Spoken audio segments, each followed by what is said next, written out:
My name is Phoebe, I'm 28 years old, and just 1 hour after my mom's funeral, my phone rang. I knew it wouldn't be anyone familiar. It was her lawyer.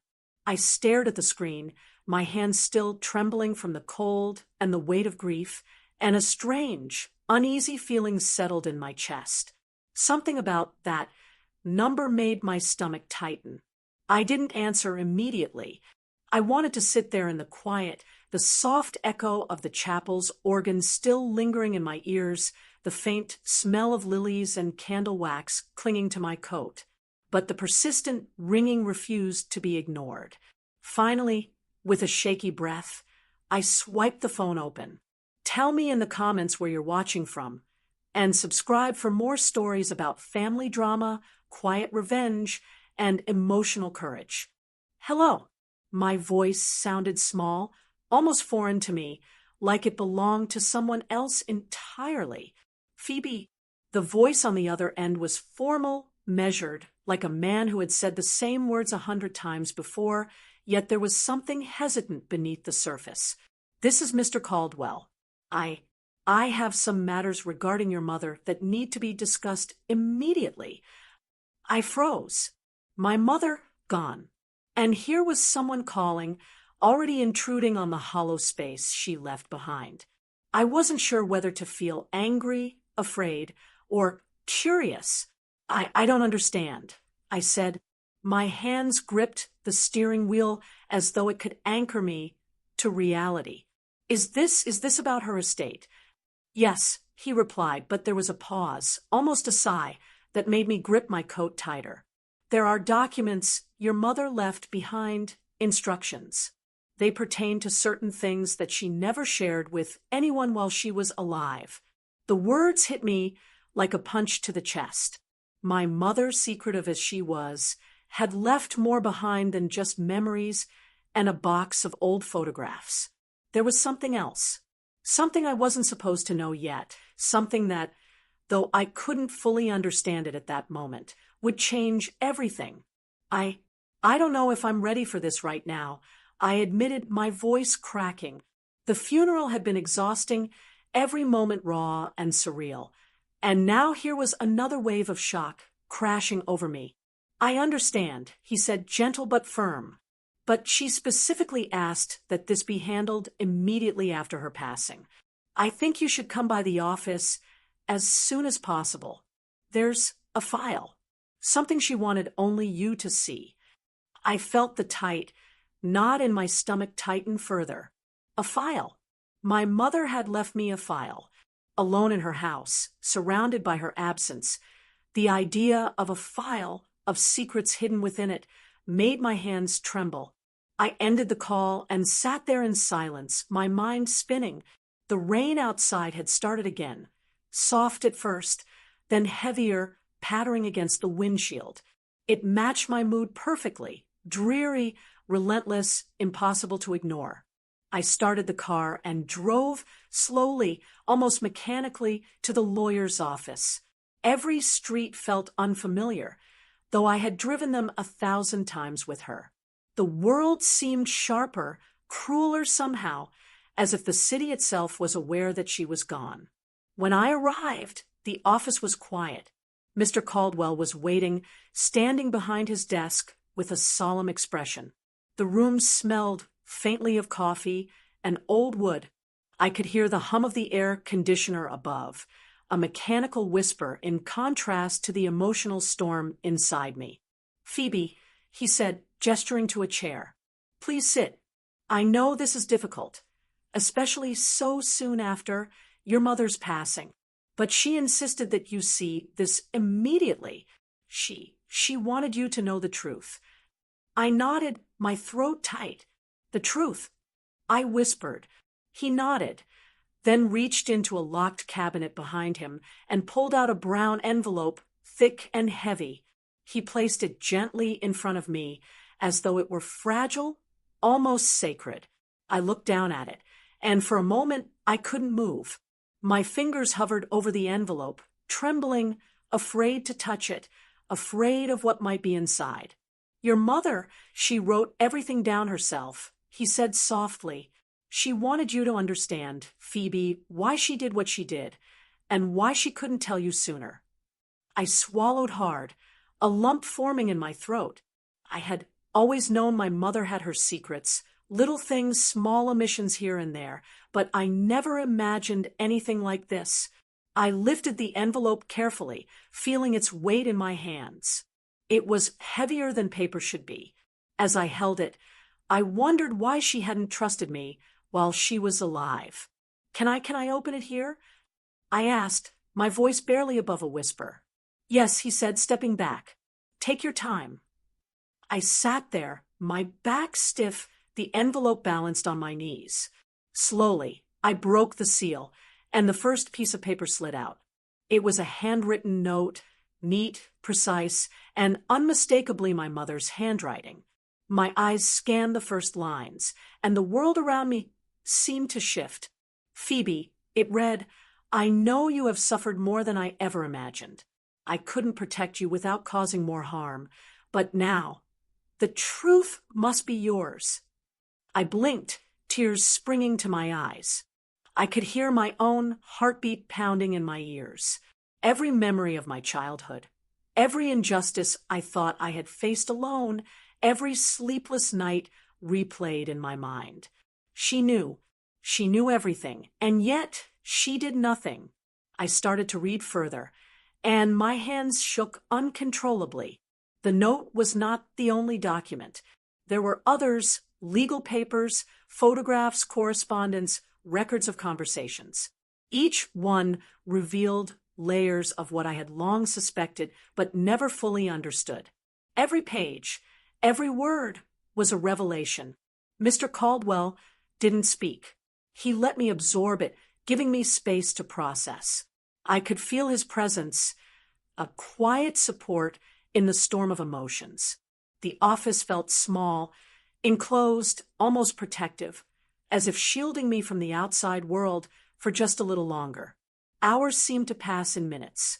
I traced each document carefully, my mind racing to connect the dots. The truth she had left behind wasn't just about money or property. It was about the betrayal I had suffered, the blame I had carried, and the life I had endured under false assumptions. Every page tore open old wounds, yet somehow it was cathartic. For the first time, I understood why she had acted the way she did. And yet, alongside understanding, a deep, almost searing anger grew. How could she have allowed me to take the fall? How could she have let others blame me for something I didn't do year after year? Her words explained, but they didn't excuse. My mother had loved me, yes, but she had also protected others at my expense. That realization was bitter, nearly unbearable. I remembered the funeral again. The empty seat where my mother had once sat, the black ribbons on the casket, the whispers of neighbors who never truly knew the whole story. I realized how alone I had felt during all those years of misplaced blame. And now, with this envelope in my hands, I felt that solitude deepen, but also sharpen into focus. Mr. Caldwell finally spoke, his voice soft, careful. She knew this would be hard. She wanted you to have the choice to act on it, or not, but she wanted you to have the knowledge first. I nodded mutely, unsure how to respond. My fingers gripped the envelope tighter. Every sentence in the documents seemed to echo in my mind, a chorus of truth I hadn't been ready to hear until now. The weight of years of silence pressed down on me, but there was also a strange sense of liberation. Knowledge, even painful, was freedom. As I left the office, the rain had stopped. The city felt different somehow, sharper, cleaner, more defined. I held the envelope against my chest, and for the first time in years, I didn't feel like a victim. I felt like someone who had been blindfolded and was now seeing the world clearly for the first time. Driving back home, I thought about calling someone, anyone, to share what I had just discovered. But the truth wasn't ready to be shared yet. It was mine alone, heavy and precious, a gift and a curse all at once. I glanced at the rearview mirror and saw my own reflection, weary yet strangely determined. My mother's funeral had ended, but a new chapter of my life was beginning. And though it was terrifying, I felt a spark of resolve I hadn't known existed. By the time I reached my apartment, the sun was breaking through the clouds. It was ironic, almost cruelly so. The funeral had been dreary and gray, but the truth she left behind brought its own kind of light. A harsh, painful light, but light nonetheless. I knew, deep down, that my life would never be the same. I set the envelope on the kitchen table and sat down, still shaking slightly. I didn't eat, didn't call anyone, didn't move. I just stared at it, trying to imagine what she had hoped I would do, what I was capable of now that I held her secrets.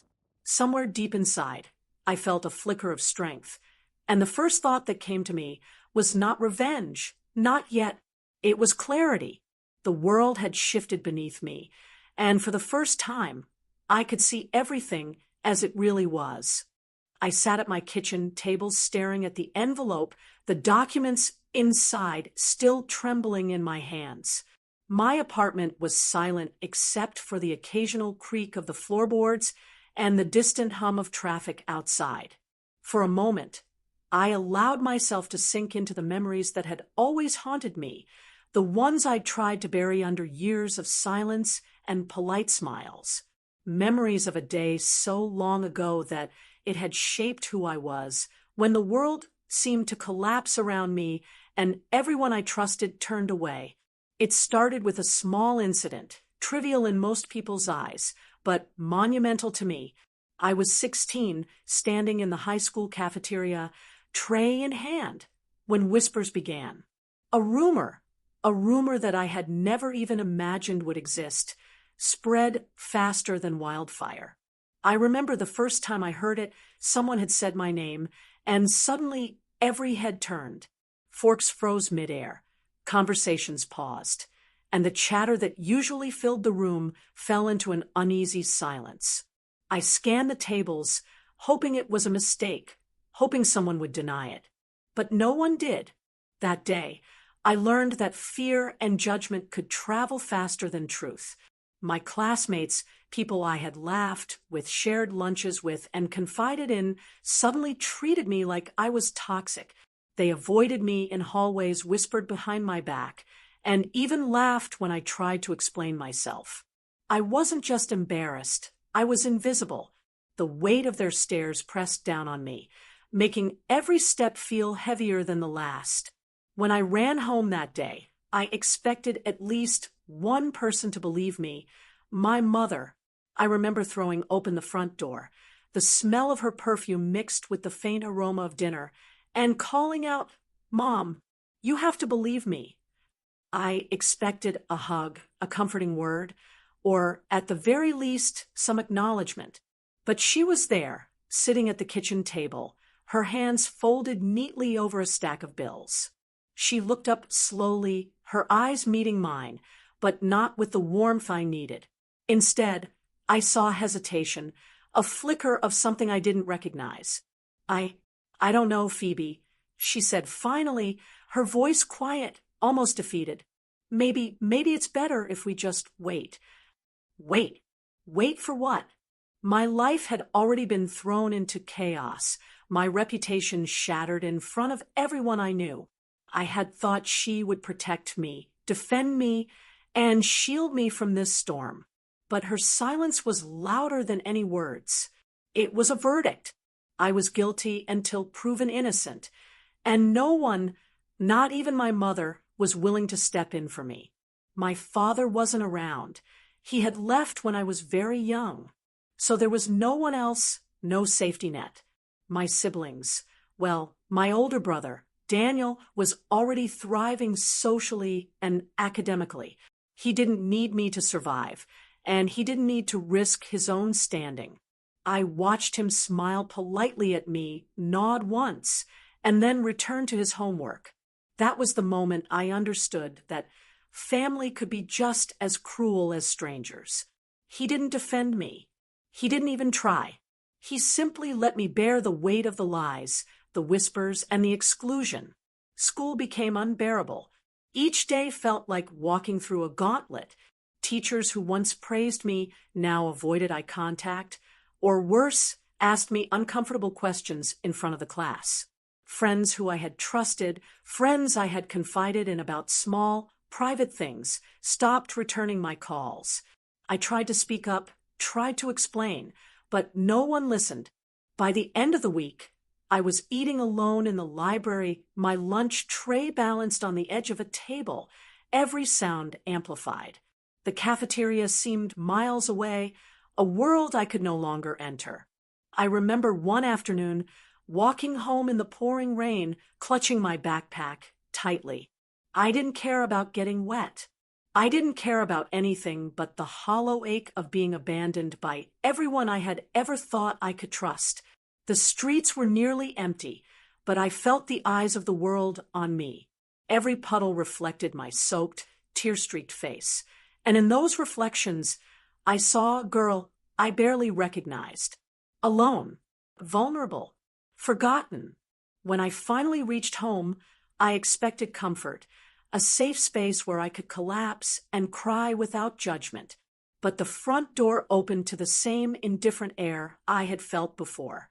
My mother didn't hug me. My brother didn't ask if I was okay. They simply looked at me with a mixture of caution and annoyance.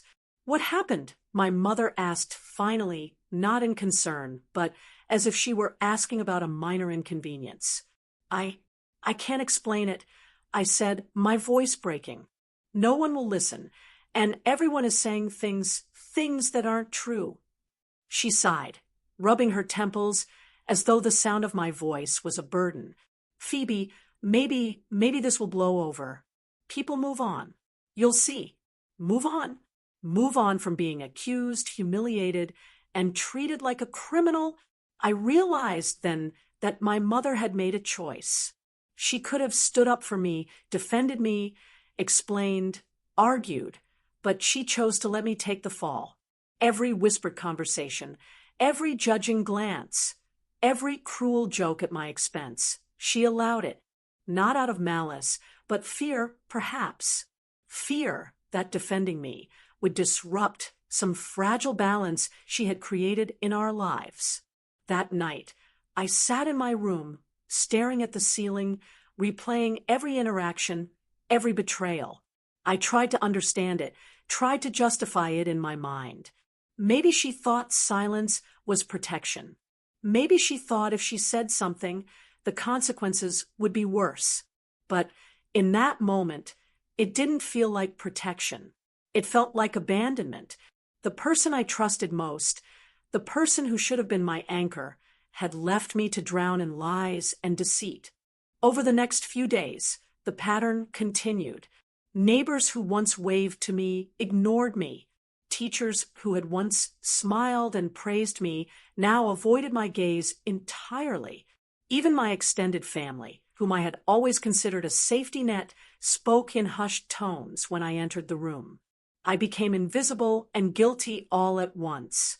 And every time I tried to reach out to my mother, hoping for some acknowledgement, some small defense, I was met with polite detachment, a gentle avoidance that felt sharper than outright confrontation.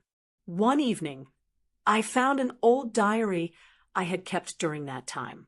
I flipped through it, reading my teenage thoughts, my fears, and my confusion. One entry stood out, written on a rainy April afternoon. "Why doesn't anyone believe me? Even Mom looks away. I feel like I don't exist. I wish someone would fight for me, anyone, but it feels like I have to fight for myself, and I don't even know how." Reading it now, years later, I realized how alone I had been. Not just isolated, but systematically abandoned by those I should have been able to count on. My mother's silence had sent a message louder than words. "You are on your own, and we will not intervene." It wasn't just emotional pain. The consequences were practical, too. I lost scholarships because of false rumors, opportunities at part-time jobs that could have supported me, and friendships that were never repaired. I had to navigate a world that suddenly seemed hostile, every step scrutinized, every word twisted. And through it all, my mother remained quietly neutral, never confirming, never denying, never shielding me from the storm. I remember one particularly vivid memory. A teacher, Mr. Henderson, whom I had admired, pulled me aside after class one day. His voice was low, almost sympathetic, but his eyes were wary. "Phoebe, I don't know what's true," he said. "I want to believe you, but there are too many witnesses, too many stories. I'm sorry." I nodded, swallowing the lump in my throat. It wasn't an apology I needed, it was support I craved, and it wasn't coming. That moment, more than any, solidified a truth I had begun to feel creeping in. When everyone else turns their backs, you are forced to face the world alone. Even Daniel, my older brother, played his role in the social distancing. Not overtly, not maliciously, but subtly, he would talk about the incident in hushed tones when I entered the room, nod in agreement with others, or change the topic just enough to make it clear that he wouldn't take my side. I learned quickly that neutrality in the face of injustice is still a form of betrayal. By the time I graduated high school, the echoes of that day, and the days that followed, had shaped every interaction I had. I became guarded, cautious, and wary of trust. I learned to read the intentions behind smiles, the hidden meanings in conversations, and the fine line between protection and abandonment. And through it all, my mother's quiet neutrality haunted me more than the whispers and judgment of strangers. Even now, sitting at my kitchen table with her documents in hand, I could feel the shadows of those days pressing down on me. I realized that the same mother who had left me alone to face the consequences of lies had also created a legacy I was only now beginning to understand. Her silence, her choices had left me with scars, but also perhaps the tools to finally confront the truth she had kept from me for so long. The rain began tapping softly against my window, a rhythm that mirrored my own racing heartbeat. I realized that understanding her actions, painful as they were, was only the first step. The second step, one I wasn't sure I was ready for, was deciding what I would do with the truth she had left behind. I sat there, the envelope still open on the kitchen table, the weight of my mother's secrets pressing down like a storm cloud. Every document I had skimmed in Mr. Caldwell's office replayed in my mind, but now that I was alone, I could look closer, really read between the lines, and begin to understand the decisions she had made, the choices she had kept hidden, and the truth she had chosen to bury. The quiet in my apartment seemed almost reverent, as if it understood the gravity of what I was about to uncover. The first thing that struck me was a stack of handwritten letters, each one meticulously dated, each one addressed to people I had never known were a part of my life, or my mother's. I picked up the first letter and read aloud, softly, almost afraid my own voice would break the spell. To my dearest Margaret, it began. "You must know that Phoebe is innocent of what you have been told. I beg you to protect her, though I cannot step forward myself." I paused, confusion twisting in my chest. Who was Margaret? And why had my mother not just told me this? The handwriting was careful, deliberate, almost pleading. I continued to read, slowly realizing that my mother had spent years corresponding in secret, trying to navigate a minefield I had been trapped in. These letters were evidence not just of her knowledge, but of her deliberate avoidance. She had known exactly what happened, who was responsible, and how the blame had been shifted to me, but she had chosen silence in the moment when I most needed her voice. I flipped through another letter, this one addressed to a name I recognized, Daniel, my older brother. The letter was shorter, yet more devastating in its implications. "I hope you will take care not to let Phoebe suffer further. She deserves better than the weight of this mistake, yet I cannot expose the others. You must decide if your conscience will allow you to stay silent." I felt bile rise in my throat. My brother had been warned. My mother had even tried to protect me indirectly through him, yet he had done nothing. Her words implied that he had chosen convenience over justice. And in that realization, anger rose alongside the grief I had carried for so long. As I sifted through the stack, photographs slipped out. They were small, slightly faded, but unmistakable. Pictures of me as a child, snapshots of moments I had thought forgotten, moments that suddenly seemed charged with hidden meaning. There were pictures of Daniel laughing beside me, my mother smiling in the background, yet the captions written on the back suggested a narrative I had never been told. Warnings, observations, silent pleas for intervention. The documents went beyond letters and photos. There were school records annotated with her handwriting, notes about teachers' observations, and even transcripts of conversations she had documented meticulously. Every paper, every scribble, every careful note revealed a truth I had never suspected. My mother had known precisely who had spread the rumors, who had fabricated the lies, and who had manipulated the situation to make me the scapegoat. I felt my hands shake as I realized that my life had been deliberately steered through a storm she had seen coming. And yet she had chosen, purposefully, to shield others while allowing me to carry the consequences. The betrayal was sharp, but beneath it there was a strange complexity. She hadn't been cruel. She had been cautious, afraid, calculating.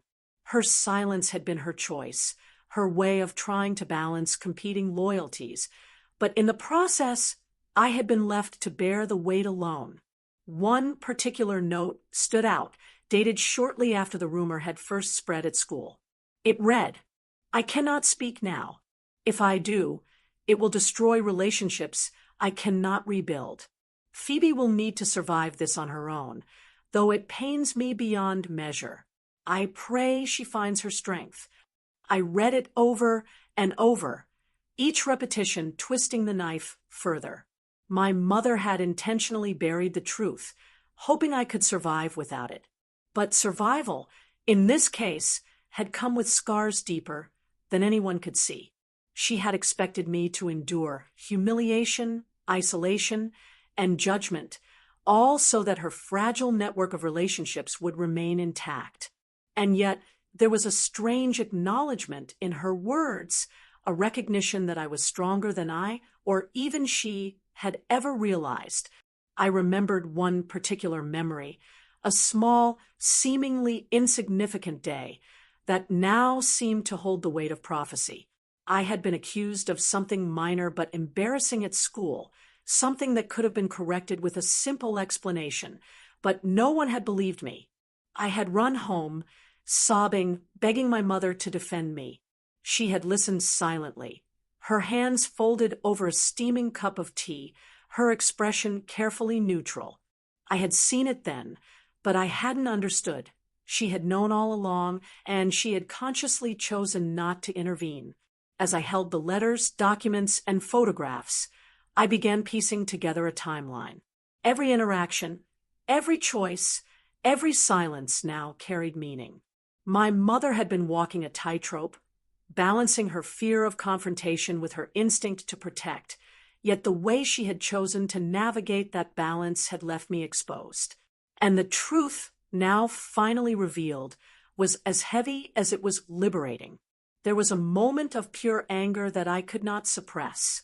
I wanted to scream, to confront her for letting me endure years of judgment and isolation. But she was gone. Her decisions, once hidden, were now tangible in these papers. I could not demand apologies. I could only face the reality she had left behind. And that reality was this. She had made a choice, one that had shaped my entire life, and now it was up to me to decide how to respond. Among the documents, I found something I had not expected, a diary my mother had kept during those turbulent years. It was filled with her thoughts, her fears, and her justifications. Reading it, I could almost hear her voice, soft and trembling with the weight of decisions she never wanted to make. She wrote about me, about Daniel, about friends and neighbors, and about the very incident that had ruined my teenage years. Each entry revealed a woman caught between love, fear, and obligation, trying to navigate a world that offered her no easy choices. I wish I could tell her. One entry read, I wish I could say the words that would clear her name. But if I do, the ripple effect will destroy everything else. She must survive this without my voice.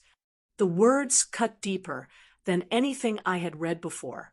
My mother had knowingly left me to endure suffering for the sake of protecting others. Yet in that same diary, there were notes of admiration, recognition of my resilience, and hope that I would one day understand. It was a complicated legacy, betrayal mixed with love, abandonment mixed with faith. I found myself flipping through pages late into the night, the envelope and diary spread across the table, candlelight flickering against the walls. I read about neighbors who had been coaxed to remain neutral, about teachers who had been misled, about Daniel being encouraged subtly to maintain distance. Everything she had left behind was meticulously planned, a network of silence and half-truths designed to protect some while sacrificing one. There was a moment when I could no longer read. My eyes blurred with tears, not just of anger, but of sorrow and understanding. I realized that my mother had been human, flawed, terrified, and deeply caring in her own imperfect way. She had loved me, yes, but her love had been entangled with fear, guilt, and strategy. And that love, buried beneath layers of secrecy and silence, had defined my life in ways I was only beginning to comprehend. I thought about Daniel again, about his silence, and the ways in which he had complied with the unspoken instructions. I thought about all the people who had turned their backs on me, unaware that my mother had orchestrated much of it. And I thought about myself, sitting here with her truth finally in my hands, feeling both the sting of betrayal and the spark of clarity that came with understanding. The night deepened, and the apartment grew colder. I wrapped myself in a blanket, the envelope and diary still in front of me.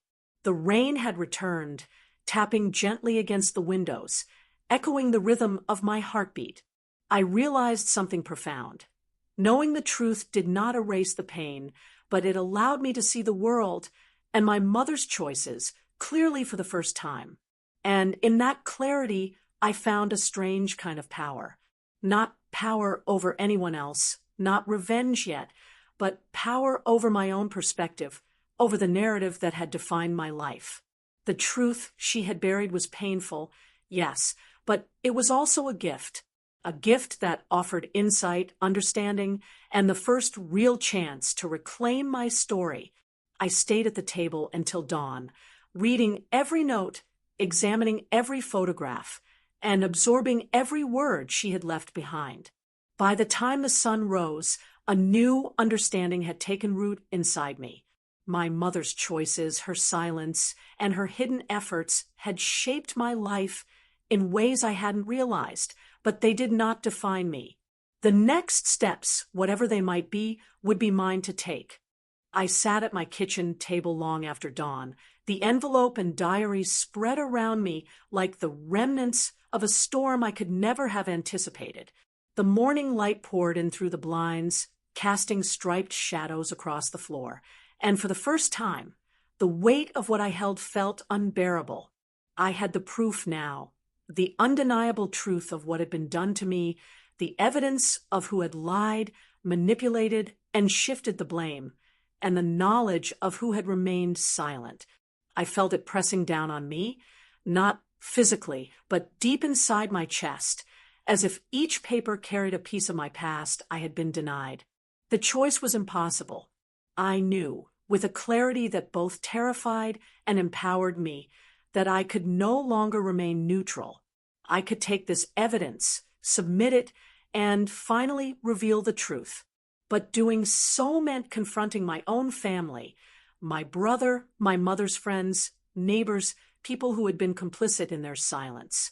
I imagined the fallout, the anger, the heartbreak, the shame, the irreversible fractures in relationships that had survived, however tenuously, over the years. Every instinct in me screamed caution. And yet, another instinct, the one that had been buried under years of humiliation, whispered accusations, and quiet suffering, called louder than ever. I deserved justice. Not revenge, not cruelty, but justice. The weight of my mother's secrets, of her silence, was too heavy to carry without acting. I thought of myself at 16, 16-year-old Phoebe, running through the rain, pleading for someone to believe her, begging for protection that never came. I could almost hear her sobs echoing in the room, merging with my own. I picked up a photograph that had slipped from the envelope, a picture of Daniel and me at a birthday party years ago. We were laughing, our faces bright with innocence, and yet I could see the faint shadow of betrayal even then. The people around us had smiled, posed, and pretended, and somewhere underneath it all, the seeds of blame had been sown. Holding the photo, I felt a sudden surge of anger. Daniel had known. He had read my mother's letters, he had been warned, and he had done nothing. I imagined confronting him. The words I would say, the questions I would ask. Why didn't you defend me? I could see his expression before I even spoke it, an awkward, guilty smile, a glance away, the subtle excuses he had always relied on. But imagining him was easier than doing it. The reality would be heavier, more painful. I had no idea how he would react, and the fear of shattering everything in one blow made my hands tremble. Still, I could not remain silent. I opened the first letter again, reading the line that had haunted me most. Phoebe will need to survive this on her own. My mother had chosen to let me bear the burden, to endure the consequences, all while protecting others. But what had she expected? That I would suffer quietly forever, that my life would be defined by lies. I could feel my resolve hardening. I would not be silent any longer. Yet even as I made this decision, internally, doubt crept in. Justice was one thing, but family blood was another. Exposing the truth meant tearing my own family apart. Daniel, who had once been my protector, my playmate, my older brother, would feel betrayed. Even my mother, though gone, had left her legacy tangled in loyalty and silence. Could I really do this?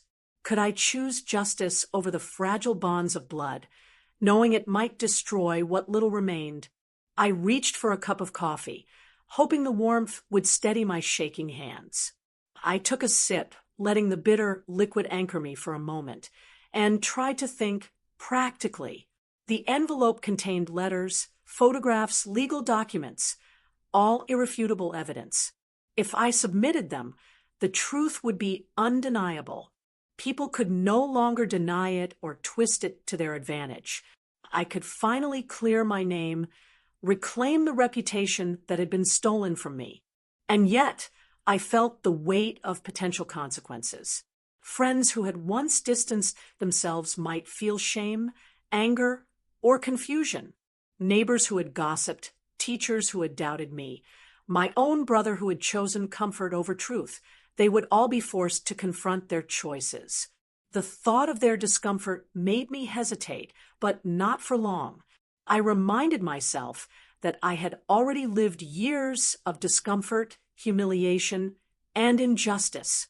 The scales had to balance, even if it hurt.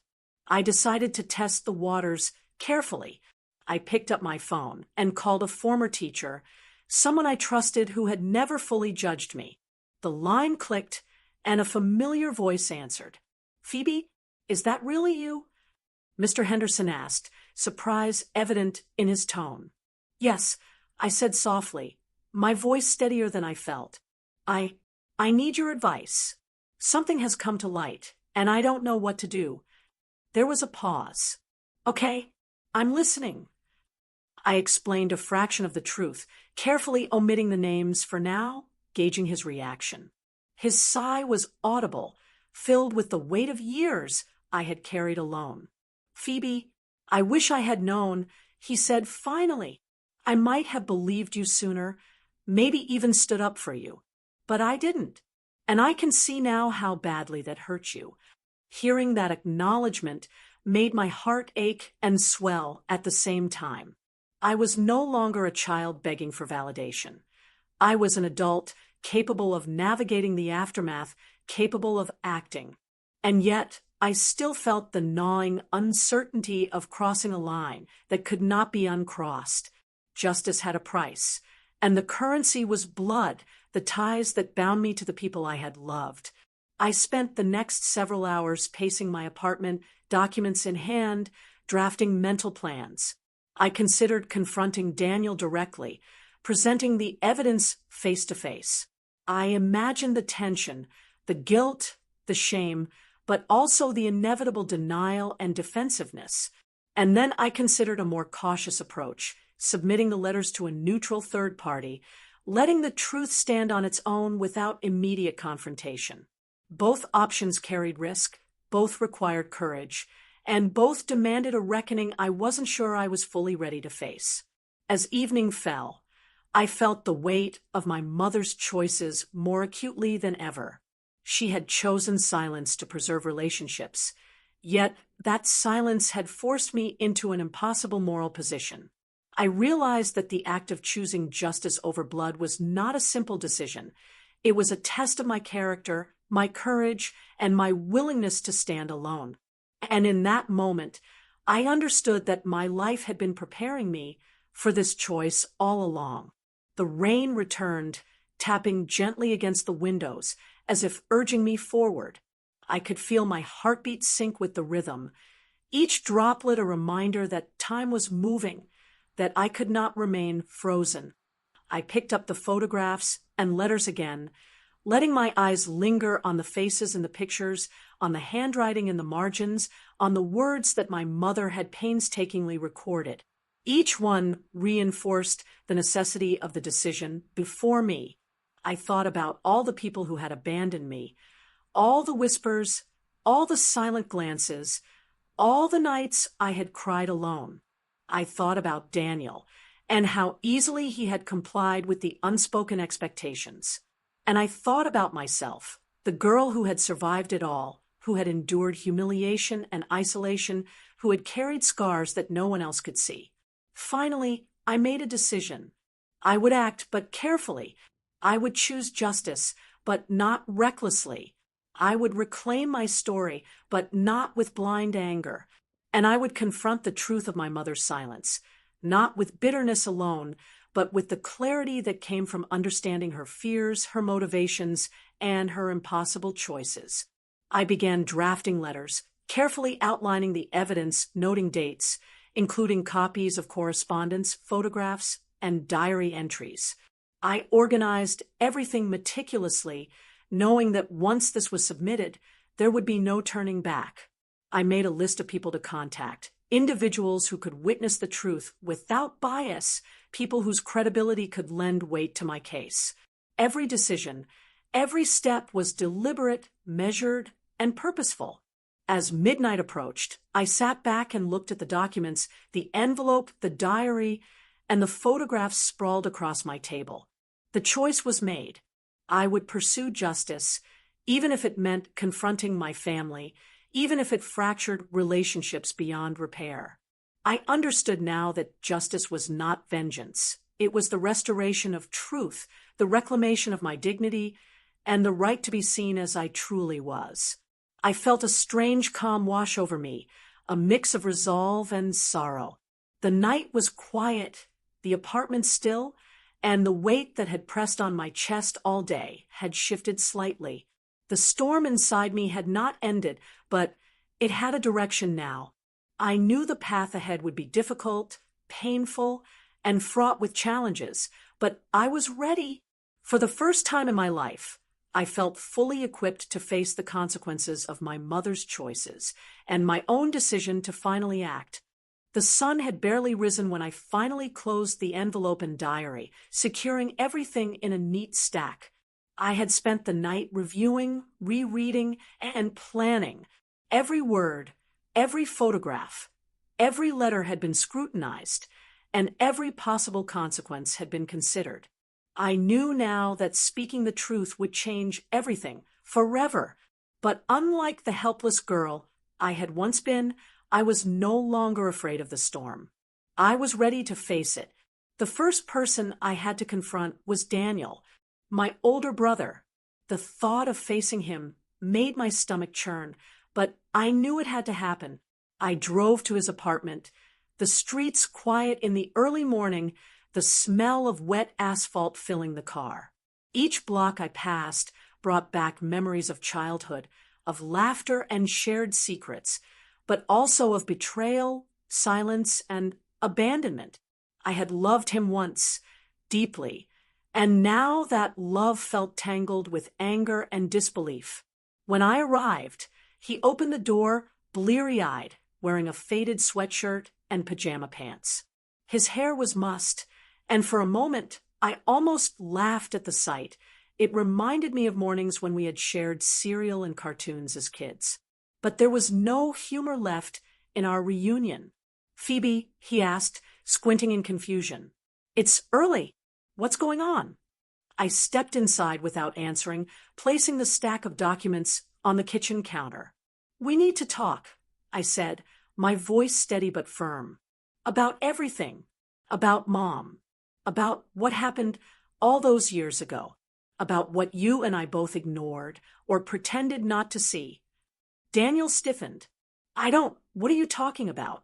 I opened the first letter, sliding it toward him. "Don't play dumb. You know exactly what this is. Mom knew the truth. She warned you, and you let me face all of it alone." His eyes widened, the color draining from his face. I didn't know what to do," he stammered. I didn't think it was my place to interfere. But it was. I shot back, my hands trembling despite my controlled tone. "You could have spoken up. You could have protected me. Instead, you stayed silent, just like Mom did. And I suffered because of it." He sank into a chair, running a hand through his hair. The room was silent except for the faint hum of the refrigerator and the distant sound of a dog barking outside. I could see his guilt etched across his face, but guilt alone was not enough. I needed accountability, acknowledgement, and a willingness to confront the consequences. I'm sorry, Phoebe," he said finally, voice low and hesitant. "I never thought about how much pain I caused you. I thought I was protecting the family, keeping things together. I didn't realize I was hurting you instead." I nodded, swallowing the lump in my throat. His apology was a start, but words alone could not undo the years of betrayal, humiliation, and isolation. "It's too late for apologies, Daniel," I said softly, yet firmly. "What matters now is what we do next. You have to face this too, not just me. We can't move forward unless the truth comes out, and everyone who allowed this to happen must confront it." He nodded slowly, his expression heavy. "I understand," he whispered. "I'll do whatever it takes to make it right." With that acknowledgement, I felt the first flicker of relief. The first confrontation was done. It had been painful, yes, but necessary. And yet, as I left his apartment and walked to my car, I realized the real challenge was yet to come, speaking the truth to the world. Not just to Daniel, not just to a lawyer or teacher, but to everyone who had turned their backs, whispered behind my back, or contributed in any way to the lies that had defined my life. I drove to the small law office where Mr. Caldwell had first handed me the envelope. The building looked ordinary, almost banal, but inside, it held the power to change everything. I pushed open the door, the familiar scent of old wood and coffee welcoming me like a strange, comforting anchor. Mr. Caldwell looked up from his desk, eyebrows raised in cautious curiosity. "You're ready?" he said simply. "I am," I replied, my voice steady. "Let's make this right." The next hours were a whirlwind of meetings, phone calls, and document submissions. I handed over letters, photographs, and the diary, each piece carefully organized to tell a coherent, undeniable story. I provided context, explained the history, and detailed the consequences of silence, omission, and betrayal. The lawyer nodded at each point, taking notes, verifying details, and ensuring that the evidence was watertight. I could feel my resolve hardening with each signature, each submission. I was no longer a passive victim. I was an active agent of truth. When it was done, I stepped outside, the late afternoon sun casting long shadows across the sidewalk.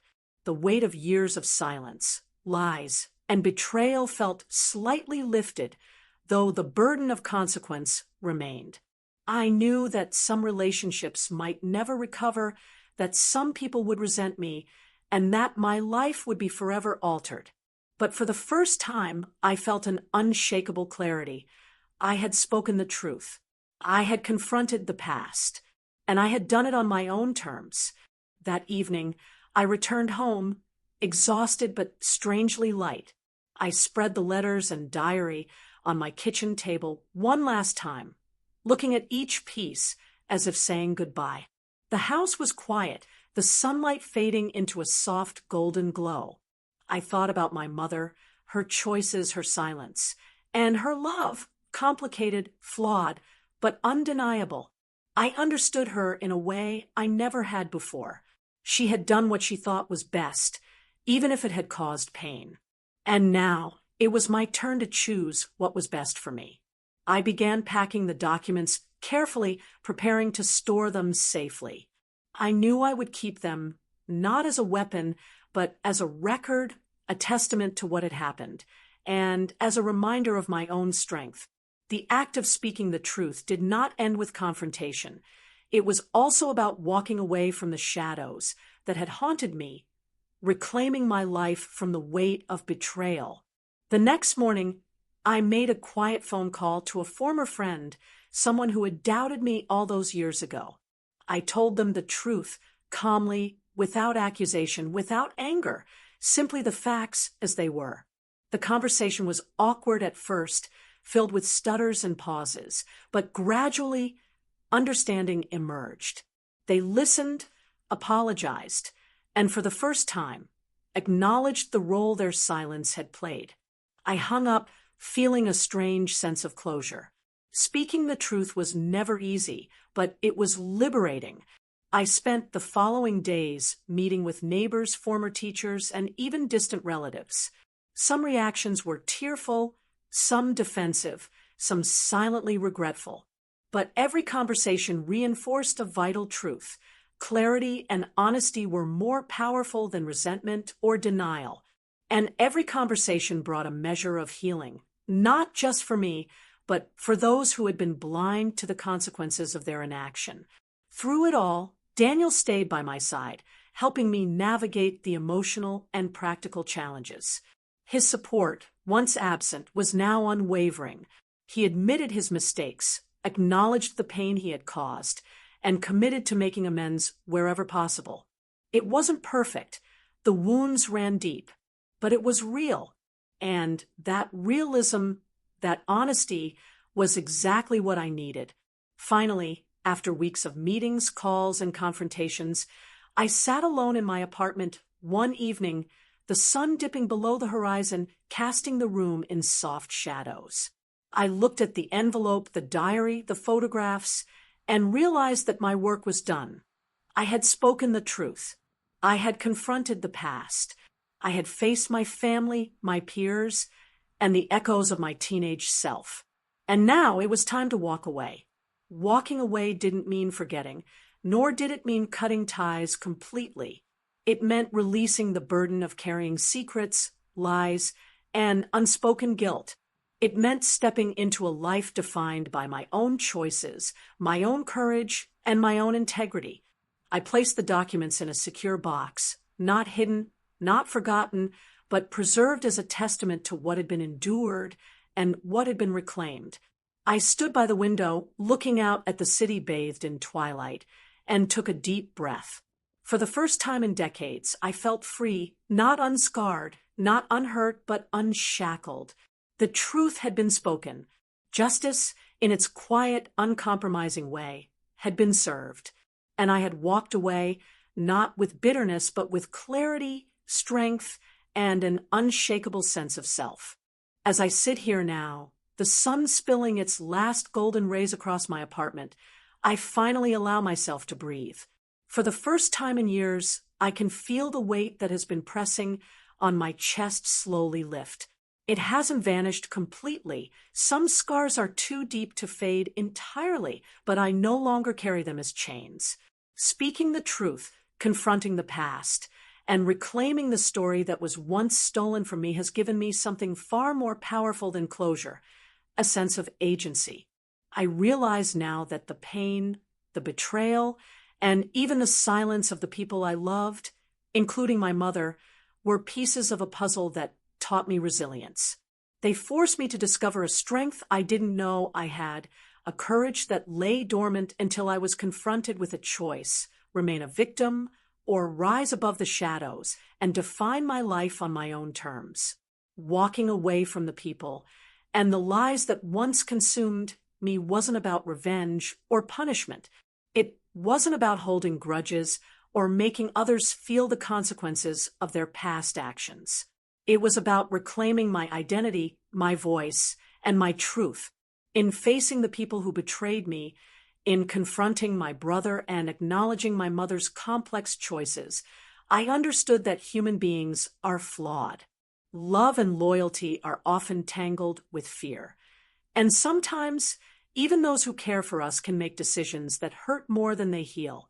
But understanding doesn't mean excusing. It simply means seeing clearly without distortion and then making the conscious decision to act. And act I did. I spoke the truth, laid everything bare.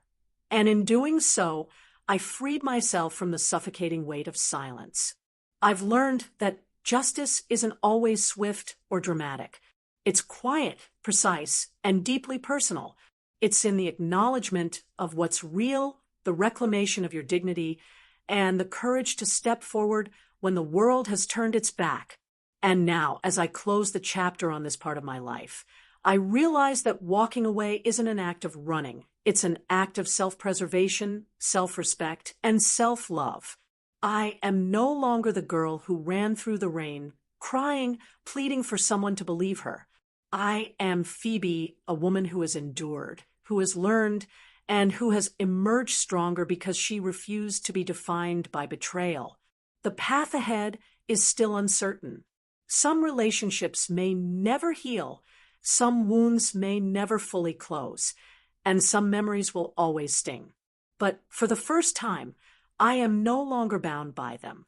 I am free to build a life shaped by honesty, integrity, and my own choices. I am free to embrace the love, the trust, and the connection that I choose, without fear of repeating the mistakes of the past. And as I stand here, watching the last light fade, I make a promise to myself. Never again will I allow silence to define me. I will always speak my truth, even when it is hard, even when it shakes the world around me. Because in the end, the only justice that truly matters is the justice we grant ourselves, the courage to face the truth, claim our story, and walk away into a future we own, unafraid and unbroken.